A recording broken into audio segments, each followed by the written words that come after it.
ఇప్పుడు లబ్ధిదారులు ఈ హౌసింగ్ అలాట్మెంట్ ముఖ్యమంత్రి గారి చేతుల మీదుగా జి జయమ్మ, ఎం లక్ష్మి, నందకుమారి, రేణుకబాయి, కలెక్టర్ గారు, ఆర్డీఓ గారు, ఎంఆర్ఓ గారు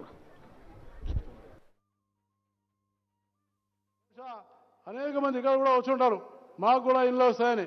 దాంట్లో ముఖ్యంగా ఈ జీవైఆర్ కాంపౌండ్ ఇక్కడ మరియు రామస్వామి కాంపౌండ్, అదేవిధంగా నీలం బాలయ్య దొడ్డి, దాంతోపాటు బన్సిలాల్ బన్సిలాల్పేటలో ఉన్నటువంటి డి క్లాస్లో ఉన్నటువంటి అక్కడ కూడా 400 ఇళ్ళు రావాల్సిన అవసరం ఉన్నది. ఆ రకంగా ముఖ్యమంత్రి గారు చాలా సంతోషం.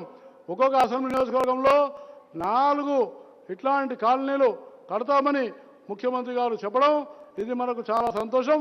అందువల్ల నేను ముఖ్యమంత్రి గారిని కోరుతున్నాను, నేను చెప్పినటువంటి విషయాలు కూడా ముఖ్యమంత్రి గారు తప్పకుండా పరిగణలోకి తీసుకొని ఈ పేదవాళ్ళు 35 ఏళ్ళ నుంచి ఇక్కడే ఉండి వాళ్ళు బాధపడుతున్నారు కాబట్టి వాళ్ళకు కూడా ఈ స్కీమ్ను తొందరలో అమలు చేసే విధంగా చేయాలని నేను హృదయపూర్వకంగా కోరుకుంటూ నన్ను ఇక్కడ ఆహ్వానించి సన్మానించి కార్యక్రమంలో పాల్గొనటువంటి తెలంగాణ రాష్ట్ర ప్రభుత్వానికి, ప్రత్యేకంగా హైదరాబాద్ మున్సిపల్ కమిషనర్ గారికి, కలెక్టర్ గారికి, శ్రీనివాస్ యాదవ్ గారికి హృదయపూర్వకమైనటువంటి ధన్యవాదాలు తెలియజేస్తూ సెలవు తీసుకుంటాను.